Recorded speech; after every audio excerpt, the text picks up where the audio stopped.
jemaat Tuhan. Shalom. Kami juga menyapa selamat pagi, selamat beribadah buat jemaat Tuhan yang mengikuti ibadah ini dalam ibadah online. Mari saat ini sebelum kita mulai ibadah, kita mau datang kepada Tuhan di dalam doa. Tuhan Yesus, kami datang ke hadapan-Mu Tuhan. Di dalam ibadah kami pada pagi hari ini, kami mau membawa pujian kami, penyembahan kami, hati kami kepada Tuhan. Tuhan, satu hal yang kami rindukan yaitu hadir-Mu ada di tengah-tengah kami, bersama-sama dengan kami Tuhan. Mengurapi kami, dan biarlah Tuhan setiap pujian kami, penyembahan kami, Engkau disenangkan Tuhan. Dan kami percaya saat Engkau disenangkan Tuhan, perkara ajaib, mujizat, perkara-perkara yang luar biasa boleh terjadi di dalam kehidupan kami, di tengah-tengah gereja-Mu Tuhan. Terima kasih Bapa yang baik, terima kasih Tuhan. Kami mulai ibadah kami di dalam nama Tuhan Yesus Kristus. Haleluya, haleluya, puji Tuhan. Amin. Terima kasih Bapa yang baik. Haleluya. Kami bawa penyembahan kami Tuhan. Kami bawa pujian kami. Biar segala yang bernafas datang padamu Tuhan. Segala yang bernafas menyembah-Mu Tuhan. Haleluya. Yesus, Yesus.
di bawah kuasa-Mu Tuhan, sebab Engkau adalah Allah yang ajaib.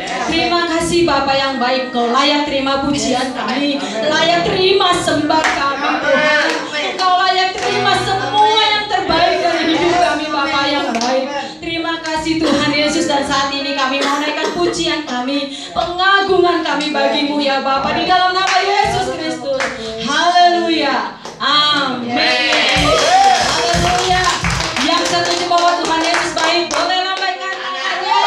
Sama-sama sorakan. Haleluya. Tuhan Yesus baik.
Saya percaya sekali bahwa Tuhan Yesus itu baik bagi saya dan saudara. Apapun yang kita alami hari-hari ini, keadaan apapun yang kita alami hari-hari ini, Tuhan tetap baik. Amin. Tuhan tetap baik. Kita bersyukur kita bisa beribadah secara online, kita juga bisa beribadah secara onsite, sesuatu yang luar biasa. Tuhan disenangkan pada pagi hari ini. Amin. Melihat setiap kita datang kepada Tuhan, membawa setiap pujian dan penyembahan yang terbaik buat Tuhan, membawa setiap ungkapan syukur yang terbaik buat Tuhan. Itu adalah sesuatu yang indah di mata Tuhan. Dan Tuhan sangat tersenyum melihat apa yang kita bawa pada pagi hari ini di hadapan Tuhan. Tuhan disenangkan. Saya percaya beribu-ribu malaikat juga hadir bersama-sama dengan kita. Amin. Beribu-ribu malaikat hadir memuji Tuhan bersama-sama, mengagungkan nama Tuhan. Saudara, nah saya percaya firman Tuhan juga akan mengubah kehidupan kita. Amin. Firman Tuhan akan mengubah kehidupan saudara dan saya. Firman Tuhan itu sangat bermanfaat bagi saudara dan saya. Amin. Untuk apa? Untuk menyatakan setiap kesalahan kita. Untuk apa? Untuk memperbaiki setiap kelakuan kita. Untuk apa? Untuk mendidik kita di dalam kebenaran. Apa saudara? Siap untuk meresponi kebenaran firman Tuhan?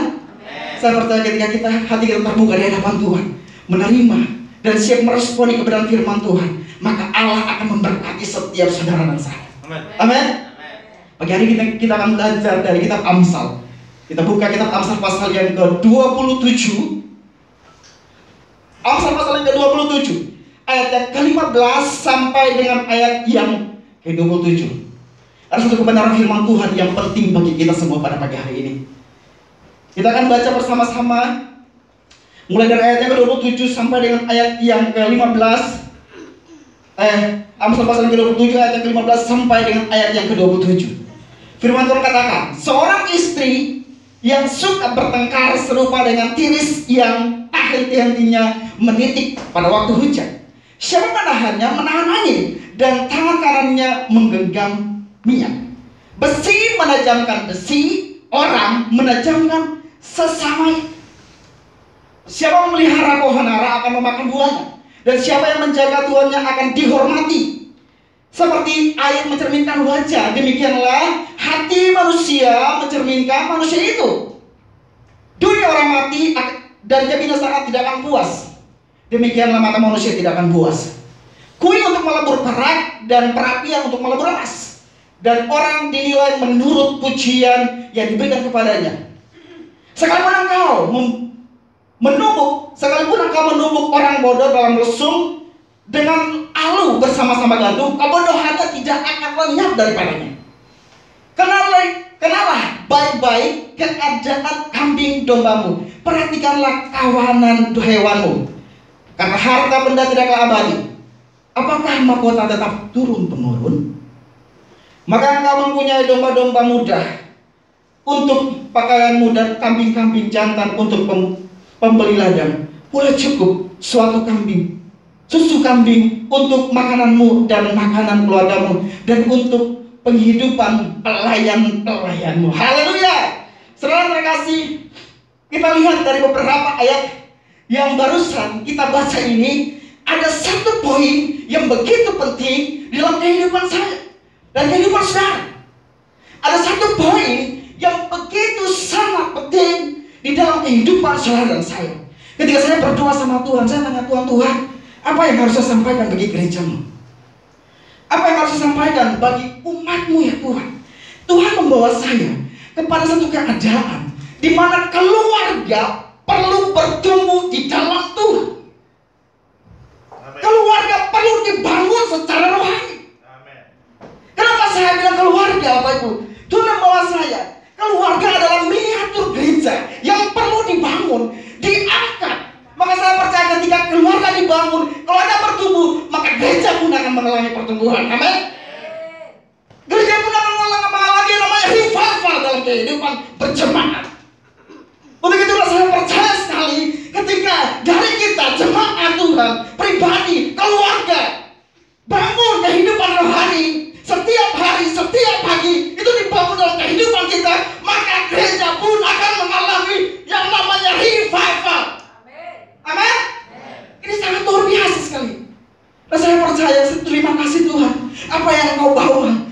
kau berikan, apa yang kau nyatakan kepada hamba-Mu ini, pada hamba dapat sampaikan kepada gereja-Mu. Amin. Karena apa? Karena fokus Tuhan di dalam kehidupanmu dan kehidupanku, kehidupan keluargamu adalah buah. Buah apa? Buah pertobatan. Itu yang perlu kita bangun dalam kehidupan kita. Buah pertobatan. Salah satu ciri dari buah pertobatan adalah perubahan karakter kita, perubahan hidup kita, perubahan cara pola pikir kita. Amin. Itu yang perlu kita bangun di dalam kehidupan kita setiap hari. Keluarga, lepas keluarga, pribadi, lepas pribadi, kita bangun itu di dalam kehidupan rumah tangga. Kita bawa itu di dalam gereja, dan gereja ini mengalami terobosan demi terobosan. Makanya saudara yang terkasih, hai suami, hai istri, tunduklah di hadapan Tuhan. Hai suami, jadilah imam, jadilah nabi bagi rumah tanggamu. Jadilah imam, bawa keluargamu kepada Tuhan. Jadi nabi, bawa Tuhan itu masuk di dalam keluargamu. Maka kau akan melihat bagaimana Allah bekerja di dalam tengah-tengah keluargamu. Amin. Makanya itu saudara yang terkasih dalam Tuhan kita Yesus Kristus, kadang kita diizinkan, setiap keluarga demi keluarga diizinkan untuk mengalami apa? Sebuah persoalan. Persoalan itu terus terjadi di dalam kehidupan setiap kita. Supaya apa? Supaya buah itu nampak di dalam kehidupanmu dan kehidupanmu. Tuhan izinkan persoalan itu terjadi supaya kau menjadi pribadi yang kuat, pribadi yang mengerti kehendak Tuhan, pribadi yang tahu maksud Tuhan di dalam kehidupanmu. Maka Tuhan izinkan itu terjadi supaya apa? Buah pertobatan itu nampak, karakter itu mulai diubahkan, pola pikir kita mulai diubahkan, cara kita bertindak mulai diubahkan, cara kita berbicara mulai diubahkan oleh Tuhan. Untuk itu pagi hari ini topik saya berbicara tentang apa? Revival of maturity. Ada sebuah proses kehidupan yang membangkitkan kedewasaan. Katakan dewasa. Ketika karaktermu dirubah, ketika karaktermu ubah, maka saya percaya engkau akan menjadi berkat bagi kemuliaan Tuhan. Amin. Engkau akan menjadi berkat bagi kemuliaan Tuhan. Revival of maturity, proses kehidupan yang membangkitkan kedewasaan. Saudara yang terkasih, saya mau katakan satu hal buat saudara pada pagi hari ini. Jangan biarkan dunia ini membentuk kehidupanmu, tetapi biarkanlah Tuhan yang membentuk kehidupanmu menjadi seorang Kristen yang dewasa di dalam Tuhan. Dengan kedewasaan rohani, Bapak Ibu, kita bukan hanya menjadi orang yang semakin setia di dalam Tuhan. Dengan kedewasaan rohani, kita bukan hanya semakin kuat untuk menghadapi setiap persoalan demi persoalan, tetapi kita juga dapat membantu orang lain untuk mengenal Tuhan dan bertumbuh bersama-sama di dalam Tuhan. Katakan amin. Jadi kalau saudara dan saya dewasa, saudara bukan hanya semakin kuat, saudara bukan hanya semakin setia untuk melayani Tuhan, saudara bukan semakin kuat untuk menghadapi setiap persoalan yang bertubi-tubi dalam kehidupan saudara. Saudara juga dapat membantu orang lain untuk mengenal Tuhan. Maka gereja ini akan mengalami pertumbuhan yang luar biasa. Amin. Dewasa di dalam Tuhan, bertumbuh di dalam Tuhan, maka saudara akan melihat pertumbuhan secara rohani, pertumbuhan gereja itu terjadi dalam kehidupan. Kita dapat membantu orang lain, kita dapat bertumbuh bersama-sama di dalam Tuhan. Makanya itu bangun kehidupan rohanimu. Setiap hari bangun kehidupan rohanimu. Kalau kamu lihat revival itu terjadi dalam kehidupanmu, bangun kehidupan rohanimu setiap hari. Sekali seminggu mungkin saudara menyembah Tuhan di gereja. Sekali seminggu mungkin saudara memuji Tuhan di gereja. Sekali seminggu mungkin saudara cuma berdoa di gereja. Tapi Senin, Selasa sampai Sabtu, saudara harus bangun itu dalam kehidupanmu. Kalau saudara mau melihat revival itu terjadi dalam kehidupanmu, Senin, Selasa sampai Sabtu, bangunlah kehidupan rohmu. Kehidupan rohmu itu mengandung janji dalam kehidupanmu. Janjinya kekekalan, berguna bagi hidupmu. Kehidupan rohani itu sangat berguna sekali. Tadi di awal saya katakan sangat bermanfaat sekali. Bangunlah kehidupanmu. Dalam rumah katakan, janganlah kamu serupa dengan dunia ini, tetapi berubahlah rumah-rumah budimu, sehingga kamu dapat membedakan mana kehendak Allah, apa yang baik dan berkenan kepada Allah dan sempurna. Amin. Cara hidup kita mulai diubahkan. Jangan terlalu tinggal di dalam zona nyamanmu. Berusaha melawan itu. Saya kalau setiap pagi saya harus berusaha untuk bangun. Kadang-kadang aduh berat sekali. Saya harus bangun pagi-pagi 4:30, 5, jam 4 dan kaget, aduh Tuhan masih ngantuk. Tapi saya berusaha. Ada usaha yang saya harus bangun. Untuk apa? Untuk memenuhi kehidupan roh saya. Kalau saya mau melihat keluarga saya berubah, kalau saya mau melihat saudara mau melihat keluargamu berubah, mulailah melangkah. Lakukan apa yang berkenan di hadapan Tuhan. Itu yang terpenting dalam kehidupan kita. Dan saya percaya Tuhan akan buat sesuatu yang baru dalam kehidupan dan kehidupan. Amin saudara. Tuhan itu sering dan bahkan membawa kita, mengizinkan kita untuk apa? Untuk mengalami sebuah proses. Proses itu bisa lewat apa? Persoalan mungkin kita hadapi di dalam pekerjaan kita, di dalam rumah tangga kita. Dengan siapa? Dengan orang lain.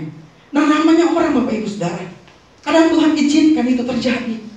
Tuhan izinkan itu terjadi dalam kehidupan setiap kita, supaya kita apa? Mengalami pertumbuhan di dalam kedewasaan. Amin. Untuk itu pada pagi hari ini Bapak Ibu, ada 10 poin. Wow, banyak sekali. Ada 3 poin yang kita perlu pelajari bersama-sama pada pagi hari ini. Yang pertama adalah ketika kita ingin mengalami proses dalam kehidupan yang membangkitkan kedewasaan. Yang pertama dikatakan di ayat yang ke-17, besi menajamkan besi, orang menajamkan sesamanya. Jadi poin yang pertama, Tuhan pakai orang lain dalam proses kita. Ayat yang ke-17. Multimedia. Ayat yang ke-17. Kembali ke PowerPoint saya. Tuhan pakai orang lain dalam proses kita. Kenapa saya mengatakan bahwa Tuhan pakai orang lain dalam proses kita? Saudara yang terkasih, menyalipkan kedagingan kita, itu adalah keputusan kita setiap hari. Menyalipkan kedagingan kita, itu adalah keputusan kita setiap hari. Kalau saudara mau melihat perubahan terjadi, mungkin aduh tadi saya katakan apa? Bangun pagi kok susah sekali. Harus salipkan daging ini. Untuk apa? Untuk berdoa. Untuk apa? Untuk baca firman Tuhan. Salipkan daging ini setiap hari. Kalau kita mau hidup berkenan di hadapan Tuhan, kalau kita mau mengikuti perintah Tuhan, nyalipkan daging ini. Untuk menyalipkan diri kita, kita tidak bisa. Itu tidak bisa tanpa orang lain. Menyalipkan diri kita tidak akan terjadi kalau tidak ada orang lain. Amin. Itu poin yang pertama. Kenapa saudara? Saudara mungkin bisa menyalipkan dirimu dari hawa nafsu, misalnya makanan dan perbuatan-perbuatan dosa dan lain sebagainya. Tapi kalau kita bicara soal salib Bapak Ibu, ketika kita disalib, saudara mungkin bisa memaku kakimu dengan tangan kananmu. Saudara mungkin bisa memaku tangan kirimu dengan tangan kananmu.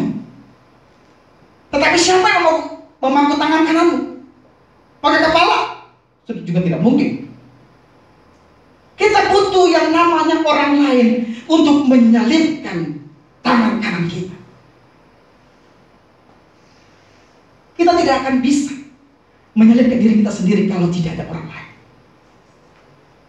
Kita butuh yang namanya orang lain untuk menyalipkan tangan kanan kita. Betul? Ini kalau kita bicara soal salib, kita butuh orang lain. Makanya jangan heran kadang-kadang Tuhan pakai orang lain untuk apa? Untuk kita mengalami sebuah proses dalam kehidupan kita. Begitu tidak sengaja maupun disengaja, Tuhan izinkan terjadi itu supaya kita mengerti rencana Tuhan. Apa maunya Tuhan dalam kehidupan saya? Saudara, Tuhan izinkan itu terjadi supaya karakter Kristus itu hidup di dalam kehidupan. Tuhan izinkan itu terjadi supaya apa? Supaya karakter Kristus itu ada dalam kehidupan. Yang tadinya engkau suka marah-marah, engkau bisa ada kasih dalam diri. Mungkin engkau berkata kasar, engkau berubah. Engkau tidak lagi berkata yang kasar, yang lemah lembut, kata-kata yang tidak baik, berubah menjadi kata-kata yang baik, kata-kata yang membangun orang lain. Dan kadang-kadang Tuhan pakai siapa? Orang yang paling dekat dengan kita, orang yang sangat dekat dengan kita. Makanya hari ini saya tahu siapa orang yang diurapi oleh Tuhan. Hari ini saya tahu siapa orang yang dipakai oleh Tuhan untuk membentuk kehidupan saya. Orang yang diurapi oleh Tuhan adalah orang yang dipakai Tuhan untuk melakukan pekerjaan Tuhan. Saya tahu siapa orang yang diurapi oleh Tuhan untuk membentuk kehidupan saya. Orang yang paling terdekat dan orang yang dipakai Tuhan untuk membentuk kehidupan saya tentu adalah istri saya. Istri saya adalah orang yang diurapi Tuhan untuk meletakkan Kristus di dalam kehidupan saya, membentuk saya. Makanya ketika terjadi konflik, ketika terjadi gesekan antara saya dengan istri saya tidak pernah menjadikan istri sebagai musuh saya. Saya terus berdoa sama Tuhan. Tuhan berkati, kasih-Mu itu melimpah setiap hari. Curahkanlah kasih-Mu dalam kehidupan kami, supaya hati yang terus mengasihi itu hadir, itu ada, itu melebur setiap kekerasan hati di dalam kehidupan setiap saya dan istri saya dan keluarga saya. Saudara terkasih, ada banyak orang yang gagal meletakkan ini di dalam kehidupan. Banyak orang yang gagal meletakkan ini, Bapak Ibu. Ketika terjadi sebuah konflik dengan istri, dengan suami, semakin lama semakin membenci terhadap suami, semakin lama semakin membenci terhadap istri. Konflik itu terjadi. Tuhan izinkan itu terjadi supaya kita mengerti apa maunya Tuhan, supaya saya mau melakukan hal yang benar di hadapan Tuhan. Ketika terjadi konflik, saudara semakin membenci, itu salah, Bapak Ibu. Salah. Justru ketika kita diizinkan konflik itu terjadi dalam kehidupan kita, kita harus dapat semakin mengasihi pasangan kita. Kita harus semakin mengasihi suami kita. Kita harus semakin mengasihi istri kita.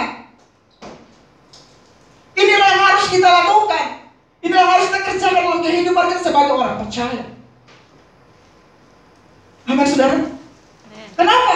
Karena gara-gara orang ini, saudara dan saya semakin dewasa di dalam Tuhan, semakin mengerti kehendak Tuhan, semakin mau apa yang Tuhan ingin lakukan, saya mau lakukan itu. Bukan membenci, bukan menjauh, tetapi teruslah mengasihi pasanganmu. Saudara terkasih, Tuhan membentuk itu dalam kehidupan saya.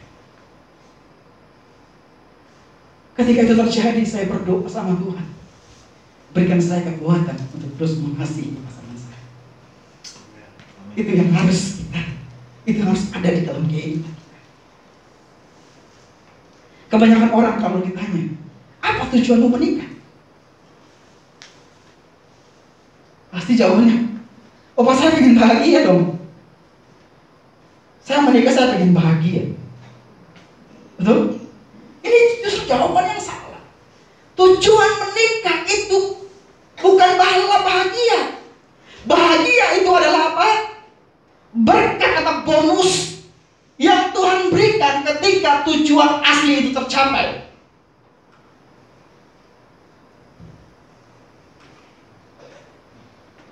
Tujuan menikah itu bukan bahagia. Bahagia itu adalah apa? Bonus atau berkat yang Tuhan akan berikan ketika tujuan asli itu tercapai di dalam kehidupan kita. Lalu tujuannya apa? Tujuannya apa? Kita lihat di dalam Kejadian pasal 1 ayat yang ke-27. Alkitab berkata apa? Tuhan menciptakan apa? Kita menurut gambarnya. Diciptakannya dia laki-laki dan dia perempuan. Oh ternyata saudara saya diciptakan menurut apa? Gambar. Gambarnya siapa? Gambarnya Allah. Saya diciptakan sebagai seorang laki-laki menurut gambarnya Allah. Istri saya diciptakan sebagai seorang perempuan menurut gambarnya Allah. Tuh? Saya tidak ngomong soal rencana Tuhan dalam kehidupan kita. Kalau rencana Allah dalam kehidupan kita itu sangatlah sempurna. Ini saya bicara soal genre atau jenis kelamin. Kita diciptakan ini sesuai dengan gambarnya Allah. Saya sebagai seorang suami diciptakan menurut gambarnya Allah. Istri saya sebagai seorang istri menurut gambarnya Allah. Nah kapan kita melihat gambar Allah itu menjadi sempurna dalam kehidupan kita? Saya percaya ketika gambar Allah itu menjadi sempurna dalam kehidupan kita, surga yang tidak pernah saudara lihat, saudara bisa lihat itu dalam rumah tanggamu.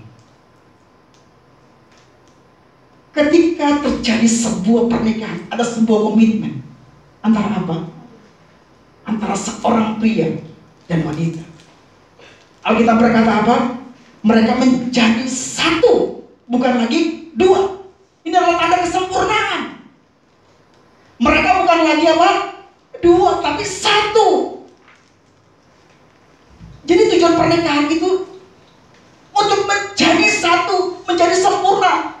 Gambarnya Allah itu nampak dalam kehidupan kita. Jadi sebenarnya pernikahan itu adalah tempat yang paling tepat supaya gambar Allah itu menjadi sempurna. Supaya gambar Allah itu menjadi sempurna di dalam sebuah pernikahan. Terimalah istrimu, terimalah suamimu, menjadi pasanganmu, menjadi satu. Maka ketika terjadi konflik dalam kehidupan keluargamu, engkau harus menerima itu. Bukan membenci, bukan menjauh, bukan meninggal, atau sampai berserah.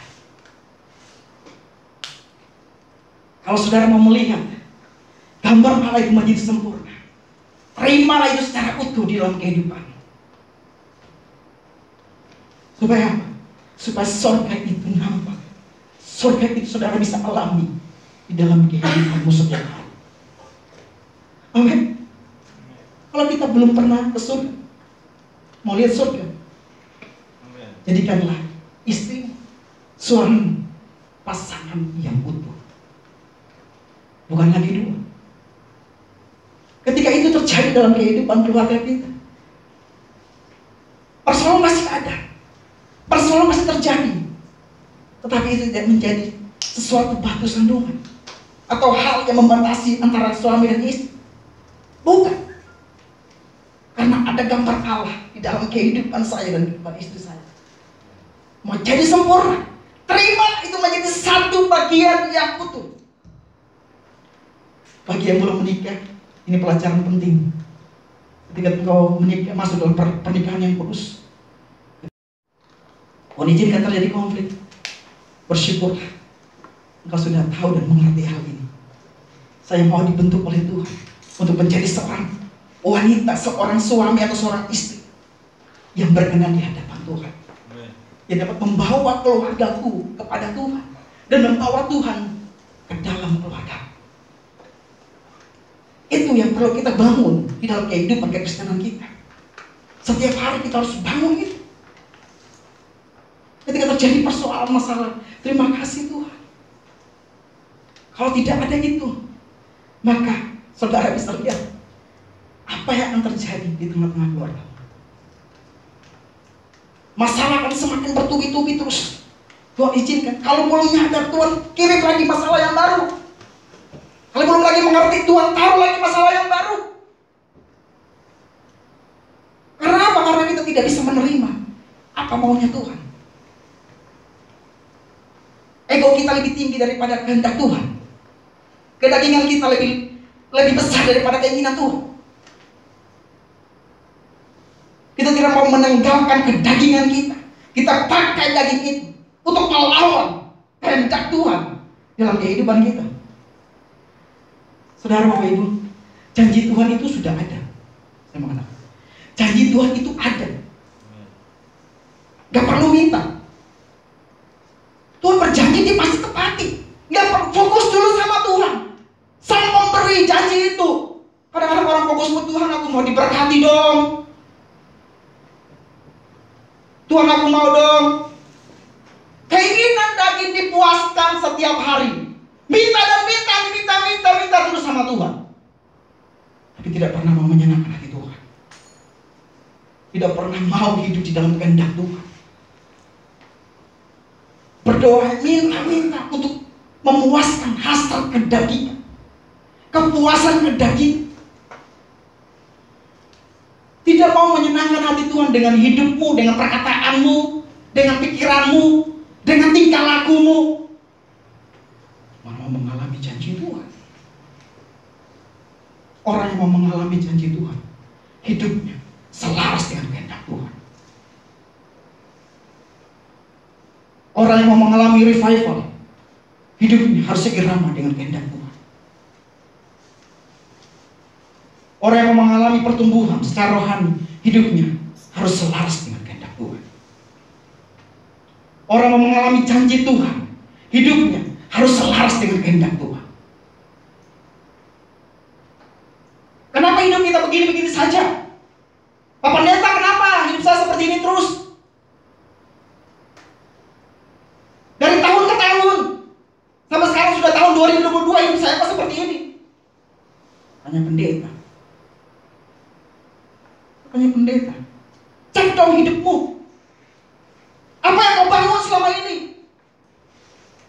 Dari tahun ke tahun apa yang kau bangun? Kepuasan kedaginganmu kah? Atau rohmu yang dibangun? Kalau engkau membangun hidupmu hanya untuk menyenangkan kedaginganmu, Bapak Ibu, engkau sulit untuk mengalami namanya janji Tuhan dalam kehidupan. Yang ingin dipuaskan hanya daging. Pikirannya hanya tertuju kepada hal-hal yang fana. Pikiran kita hanya tertuju kepada hal yang berbau kedagingan. Tidak mau memperbesar kapasitas rohani saya, rohanimu. Hanya untuk apa? Puasin daging saya. Oh, daging ini harus lebih kuat daripada kehendak. Apakah itu yang saudara bangun selama ini? Kalau kita mengalami yang namanya breakthrough, revival itu terjadi Bapak Ibu, hiduplah di dalam rencana Tuhan. Hiduplah di dalam kehendak Tuhan. Supaya saudara, hari demi hari, saudara akan melihat janji Tuhan itu terjadi. Satu persatu akan terjadi. Mulailah rubah mindsetmu, rubah cara pikirmu, cara engkau bertindak, rubah itu. Saya mau pakai hidup saya untuk menjadi kemuliaan Tuhan. Saya mau mengikuti setiap firman Tuhan yang saya baca. Bapak Ibu, kalau kita baca firman Tuhan, gak usah banyak-banyak. Satu hari satu ayat aja udah cukup. Gak usah satu pasal. Boro-boro satu pasal, satu ayatnya kadang-kadang gak pernah dibaca. Satu ayat aja ada di handphone, ada Alkitab di handphone. Buka itu. Orang zaman sekarang lebih banyak buka sosmed, bisa berjam-jam lihat TikTok, Instagram, Facebook, itu berjam-jam. Tetapi kalau duduk di kaki Tuhan, ya ampun, lelesnya.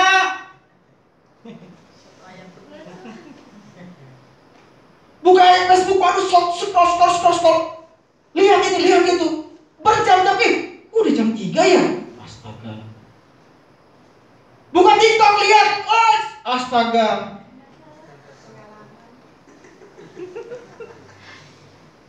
Lihat Instagram, terus. Astaga. Tapi kalau duduk baca Alkitab, belum sampai 5 menit, pantatnya udah panas. Aduh. Duduk berdoa, aduh, kok lama banget ya doanya ya?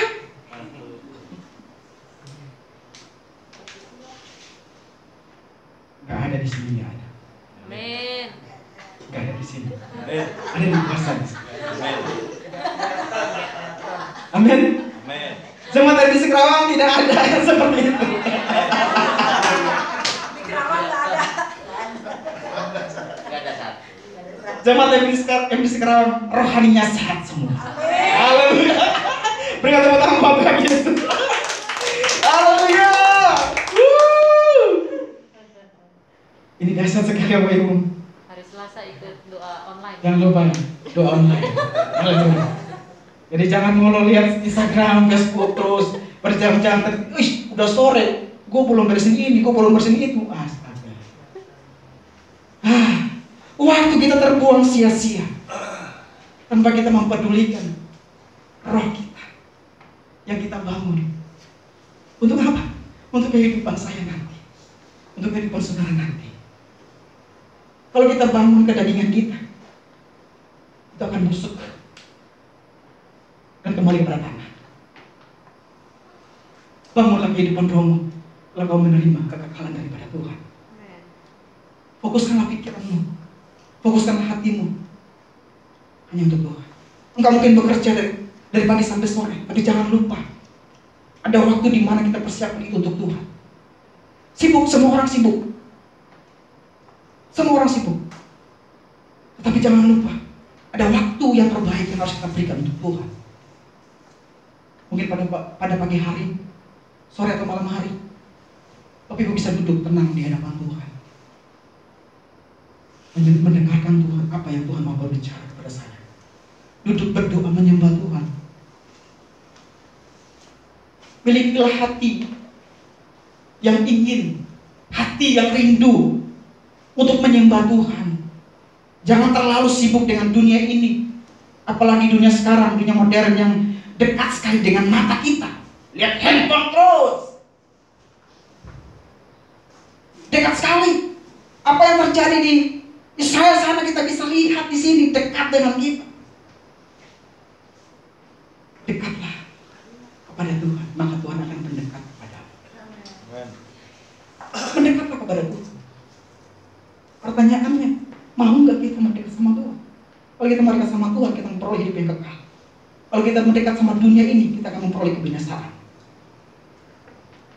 Bangunlah kehidupan rohmu hari demi hari, supaya terjadi revival itu dalam kehidupan kita.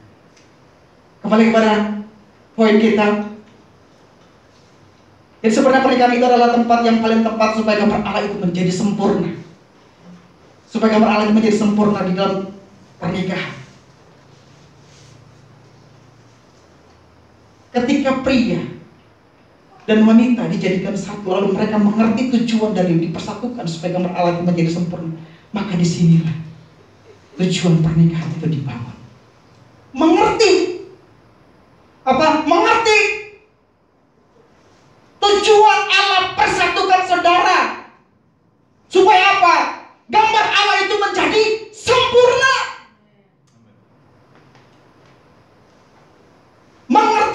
Mengerti itu supaya pria semakin menjadi prianya Tuhan, yang wanita semakin menjadi wanitanya Tuhan. Amin.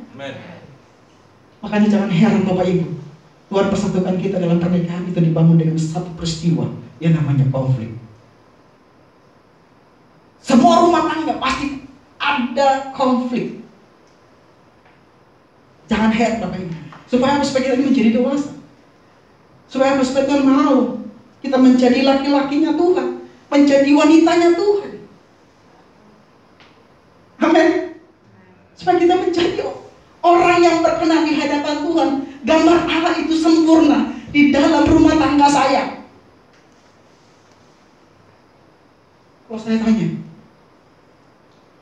berapa tahun saudara menikah? Pada saat menikah berapa kali konflik? Mungkin saudara sudah lupa. Betul? Pak pendeta juga bisa konflik dengan istrinya. Betul? Ini menunjukkan bahwa kita ini berbeda Bapak Ibu. Ini menunjukkan bahwa kita itu berbeda. Bagaimana kita tahu ketika pernikahan kita ini dibangun dengan satu tujuan supaya gambar Allah itu menjadi sempurna ketika aku menikah dengan suamiku, ketika aku menikah dengan istriku, supaya gambar Allah ini menjadi sempurna, menjadi satu, bukan dua Bapak Ibu. Menjadi sempurna, menjadi satu, bukan lagi dua, bukan lagi si A, bukan lagi si B, tapi sudah menjadi satu, tidak ada dua Bapak Ibu. Makanya ketika terjadi konflik, itu adalah sebuah kesempatan Bapak Ibu untuk kita disempurnakan Tuhan. Amin. Jangan lari dari persoalan. Bersyukur, terima kasih Tuhan, Engkau mendidik aku di dalam kebenaran. Engkau mau memperbaiki kelakuanku. Amin. Tuhan izinkan itu terjadi supaya kita ini menjadi prianya Tuhan, menjadi orang yang benar-benar hidup ini berkenan di hadapan Tuhan. Yang pertama tadi saya bilang apa? Mengerti tujuan kita dipersatukan itu apa. Ketika terjadi konflik, oh ini ternyata ini waktunya saya disempurnakan. Di tengah-tengah keluarga ketika terjadi konflik antara istri dan suami dan istri, ini waktunya, ini saatnya saya mau disempurnakan oleh Tuhan. Ketika terjadi konflik, makanya itu kan katakan apa? Duluan apa? Minta maaf. Duluan apa? Sabar. Jangan langsung naik pitam. Emosi apalagi laki-laki. Wah! Orang Batak. Wah, itu dahsyat sekali. Kalau sudah suaranya, hati-hati kalau sama orang Batak. Bisa dibakar, bisa dibongkar. Saudara, dulu-dulu adalah minta maaf. Dulu-dulu adalah sabar. Kasih itu harus ada. Ya, itu karakter Kristus. Ya. Mungkin suami merasa gue yang benar kok, masa gue minta maaf? Enak aja. Ya kan? Masa gue yang benar gue minta maaf? Enak aja. Tapi Tuhan mengajarkan kita tidak seperti itu. Ayo minta maaf duluan. Walaupun mungkin saudara benar, saudara lakukan itu. Itu tindakan firman Tuhan yang harus kita aplikasikan dalam kehidupan kita. Mungkin kita benar melakukan A dan B, orang menyalahkan kita. Dan mungkin kita harus minta maaf. Tindakan-tindakan firman Allah itu harus nyata di dalam kehidupan kita. Jangan sampai kita menghilangkan esensi dari kehidupan kekristenan itu. Karena kadang orang lupa akan esensi dari kekristenan itu sendiri. Mereka hidup sesuai dengan kemauan mereka. Mereka hidup sesuai dengan keinginan mereka. Mereka tidak hidup sesuai dengan keinginan Tuhan. Esensinya hilang. Mereka meninggalkan esensi yang paling dasar dalam kehidupan mereka.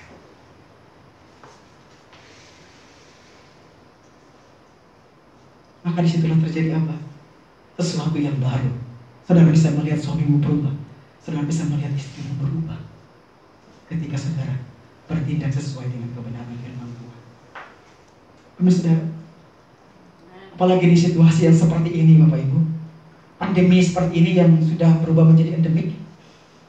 Itu dibutuhkan sebuah kesepakatan antara suami dan istri. Amin. Di mana ada kesepakatan, di situ ada mujizat Tuhan. Suami istri harus sepakat. Kalau kita mau melihat berkat Tuhan mengalir, kita harus sepakat. Ada kuasa di balik kesepakatan kita. Kita kalau mau sepakat sehati, maka Tuhan akan mencurahkan berkatnya. Amin. Kita harus sepakat.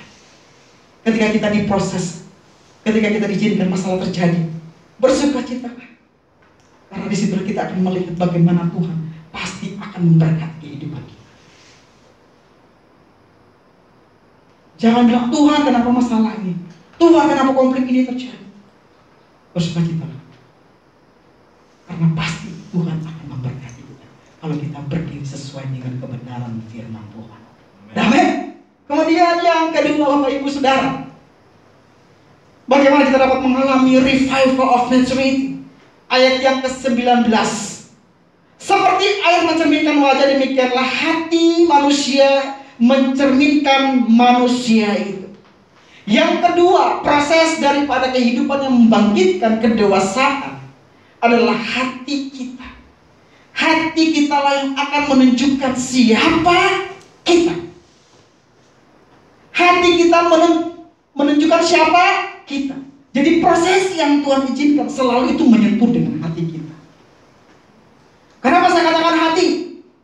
Karena kata kita apa? Hati adalah sumber kehidupan kita. Makanya Alkitab dengan keras memerintahkan kita untuk apa? Untuk menjaga hati kita. Alkitab memerintahkan dengan keras apa? Jaga hatimu, karena hatimu terbaca kehidupanmu. Kalau hatimu tidak beres, bereskan hatimu Bapak Ibu. Karena dari situlah terpancar kehidupan kita.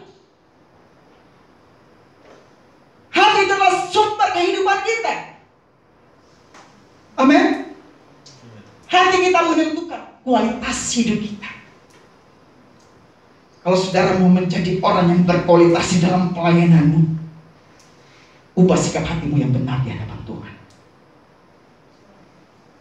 Kalau saudara mau menjadi orang yang berkualitas di dalam pekerjaanmu, ubah hati. Kerja dengan benar. Kalau saudara mau melihat keluargamu berubah, ubah hati. Karena hati menentukan kualitas kehidupan kita. Kita akan memperluas tanah hati kita. Untuk di situ ada orang lain, ada istri kita, ada anak kita. Ketika kita hati kita berubah seperti hatinya Tuhan, maka kita akan melihat kehidupan kita itu berkehidupan berkualitas. Hati kita adalah pusat dari kehidupan kita. Pusat dari kehidupan. Makanya apa? Tuhan itu lebih tertarik dengan hati kita. Tuhan tidak pernah tertarik dengan parasnya kita. Tinggi, kecil, pendek, Tuhan tidak tertarik dengan itu.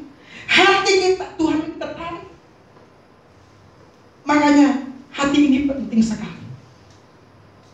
Orang tidak bisa menjaga hatinya dengan baik, bisa terjadi penyakit. Dan di dalam hatinya kebencian tidak mau mengampuni, lama-lama bisa sakit. Hati kita harus dijaga dengan baik. Dengan apa? Mengikuti firman Tuhan. Tunduk kepada Tuhan. Kalau Tuhan bilang apa? Yes Lord. Yes, siap Tuhan. Jangan malah tidak mau melakukan kehendak Tuhan. Karena daging kita ini lebih kuat. Berubahlah setiap hari, bangunlah kehidupan roh kita supaya roh kita lebih kuat. Kalau roh yang lemah itu sensitif sekali Bapak Ibu. Dikit-dikit sakit hati. Itu karena apa? Karena rohnya lemah. Tidak dibangun setiap hari. Dikit-dikit tersinggung. Firman Tuhan keras. Besok lagi mau ke gereja. Kalau keras Kenapa? Roh kita ini lemah. roh kita ini tidak kuat. Kenapa tidak pernah bangun persekutuan dengan Tuhan? Karena roh kita lemah. Daging kita lebih kuat. Mau berdoa aja susahnya minta ampun. Baca firman Tuhan 1 ayat aja susahnya minta ampun. Tapi kalau duduk diam, lihat Facebook, itu bisa berjam-jam. Sampai pantat ini panas sekali. Kalau pegang kursinya jadi panas juga, ikut panas juga. Karena saking lamanya. Tetapi kalau kita memberi makan kepada roh kita ini sulitnya minta ampun. Bangunlah supaya roh kita ini